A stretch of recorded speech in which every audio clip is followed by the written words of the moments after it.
नमस्कार, सबसे बड़ा सवाल देख रहे हैं आप और मैं हूं आपके साथ परवीन। देश की 543 लोकसभा सीटों के लिए चुनावी बिगुल बज चुका है। चुनावी रण में सत्ता और विपक्ष आमने सामने हैं। पहले चरण के लिए 19 अप्रैल को वोटिंग होगी तो 7वें और आखिरी चरण के लिए 1 जून को वोट डाले जाएंगे, जिसके नतीजे 4 जून को घोषित होंगे। उस दिन पता चल जाएगा कि ऊंट किस करवट बैठा है। लेकिन जैसे ही चुनाव की तारीखों का ऐलान हुआ, वैसे ही विपक्ष का ईवीएम को लेकर रोना धोना शुरू हो गया। कांग्रेस प्रवक्ता पवन खेड़ा ने प्रेस कॉन्फ्रेंस में कहा कि चुनाव का बिगुल बज चुका है। न्याय की इस रणभूमि ने पुकारा है और हम तैयार हैं। ये चुनाव किसी भी सूरत में आम नहीं है। चुनाव फैसला करेगा कि देश मजदूर और किसानों के कंधे पर चलेगा या पूंजीपतियों के कंधे पर। उन्होंने ये भी कहा कि चुनाव किस पर होगा, बाबा साहब के संविधान पर या तानाशाह पर। देश में इस चुनाव में अहंकार पर चोट देने को तैयार है, तो क्यों विपक्ष में मचा है हाहाकार। इसी पर चर्चा करने के लिए मेरे साथ स्टूडियो में मौजूद हैं कैपिटल टीवी के editor in chief doctor Manish Kumar. स्वागत है डॉक्टर साहब। धन्यवाद।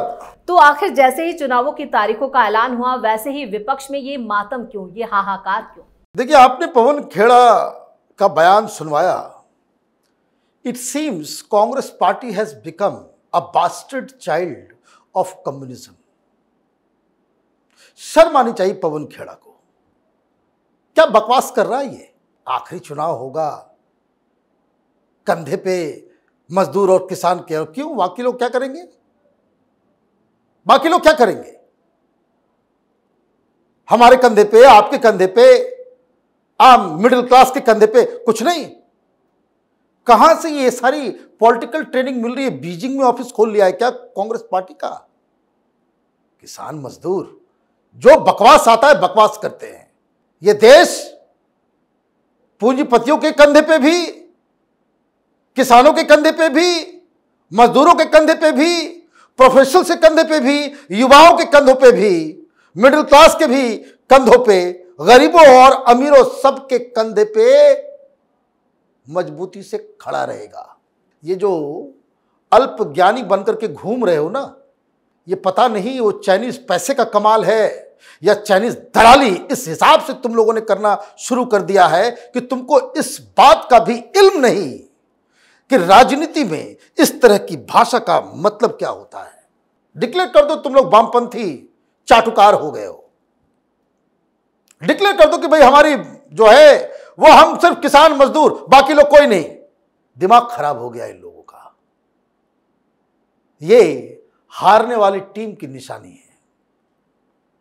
खड़के कह रहे हैं कि आखिरी चुनाव होगा।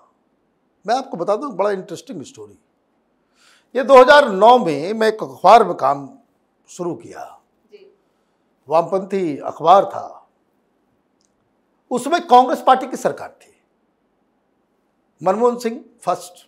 नाम मैं नहीं लूंगा लेकिन फिर भी बड़े बड़े लोग। उस समय जो विमर्श चलता था ना कि जिस तरीके से मनमोहन सिंह की सरकार, ये कांग्रेसी सरकार, सोनिया गांधी की सरकार, ये राहुल गांधी की मां की सरकार लिबरलाइजेशन कर रही है ना, उससे 2009 आखिरी चुनाव होगा, उसके बाद चुनाव नहीं होगा। ये कम्युनिस्ट लोगों का जार्गन है। इन बेवकूफों को मालूम ही नहीं कि दुनिया कहां से कहां चली गई है। ये जो है 19वीं सेंचुरी का जो है आइडियोलॉजी माथे पे लेकर के गोबर की तरह घूम रहे हैं कांग्रेसी। इनको समझ में नहीं आ रहा है कि जिस विचारधारा को पूरी दुनिया ने डस्टबिन में डाल के फेंक दिया, भुला दिया, तुम उसको चाटने में लगे हुए हो। Come on, you can do it better. थोड़ा दिमाग लगाओ, रन योर इमेजिनेशन। या फिर गधे को तुम एवरेस्ट पे चढ़ाने में लगे हुए हो, उस वजह से बुद्धि भ्रष्ट हो गई है, तो वो बात तो अलग है। बट ये बातें कहना, इस तरह की बातें कहना है तो बस्तर जाओ तुम। ये नक्सलाइट्स की जुबान है, ये टुकड़े टुकड़े गैंग की जुबान है। ये कांग्रेस पार्टी की विचारधारा नहीं है, ये कांग्रेस की विचारधारा नहीं है। गाली देते थे यही लोग, यही भाषा बोलने वाले। क्यों? क्योंकि चिदंबरम जो है वो नक्सलियों, वामपंथियों को मार रहा था बस्तर छत्तीसगढ़ में, इसलिए लोग नाराज थे। तो कांग्रेस के खिलाफ इस तरह की बातें की जाती थी। तुम आज वही बात कर रहे हो। क्या हो गया बुद्धि को? क्या हो गया बुद्धि को? तो खैर,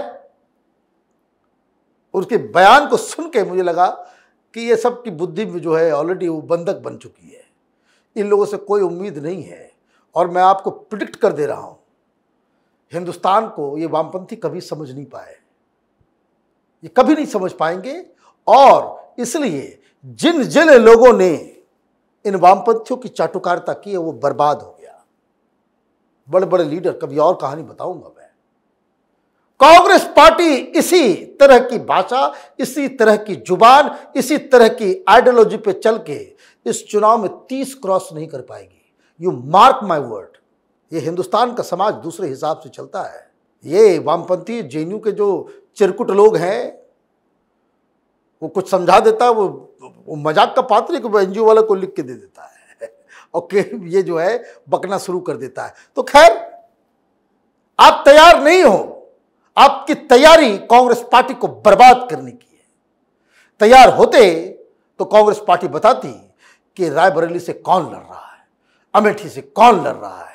तैयारी होती तो आप बताते कि दिल्ली में कौन लड़ने वाला है, कौन प्रधानमंत्री का चेहरा होगा, कौन हमारा लीडर होगा, कौन हमारा छत्रप होगा। यहां तो सब चरण पादुका लेकर के घूम रहा है सब मुंबई में, पता नहीं क्या कर रहे हैं सब। और वहां एक से बढ़कर एक मीटिंग हो रही है और गलती से मुंह से निकल जा रहा है। चिदम्बरम ने आर्टिकल लिख दिया कि अगर 2/3 मेजोरिटी मोदी को आ गई तो, अरे बेवकूफ आदमी, 2/3 मेजोरिटी तो वो बेवकूफों को, जो पत्रकारों की चंडाल चौकरी है ये लेफ्ट लिबरल कमाल, उनके लिए सुगुफा छोड़ा गया है। आप लोग किस तरह की पॉलिटिक्स कर रहे हो भाई? मोदी को प्रधानमंत्री बनने के लिए 272 चाहिए, 400 मुंह से बोल दिया। ये सब लोग 400 के पीछे घूम रहे हैं, खेल रहे हैं। बुद्धि बेच दी है इन लोगों ने। और आज जिस तरह से चुनाव आयोग ने प्रेस कॉन्फ्रेंस की और खुद यहाँ पर राजीव कुमार ने जो ईवीएम को लेकर कहा कि खुद यहाँ पर ये बताती है कि कांग्रेस या विपक्ष कितना तैयार इन चुनाव। देखिए, आज तो राजीव कुमार ने कमाल कर दिया, सारी भी ठोकी और एक एक करके ये सारी बातें जो राहुल गांधी को टिका टिका के, what kind of buffoon he is. Congress का जो सोशल मीडिया वाला कोई डब्बा लेकर के आ जाता है, ईवीएम में ऐसे हो सकता है, ईवीएम में वैसे हो सकता है। आप ईवीएम के पीछे पड़े हुए हो, ईवीएम के पीछे। भाई जब जीत जाते हो तब ईवीएम ठीक हो जाता है। भाई हिमाचल जीते, ईवीएम ठीक हो गया। कर्नाटक जीते तो उसमें थोड़े नहीं कुछ जीते। अरे आप देखो, हिमाचल में मंडी में एक उम्मीदवार भारतीय जनता पार्टी का विद्रोह में खड़ा था। प्रधानमंत्री मोदी खुद फोन कर रहे हैं उसको कि भाई साहब आप मान लो मेरी बात, लेकिन उसने प्रधानमंत्री की भी बात नहीं मानी। वो इंडिपेंडेंट ला और बीजेपी को हरवा भी दिया।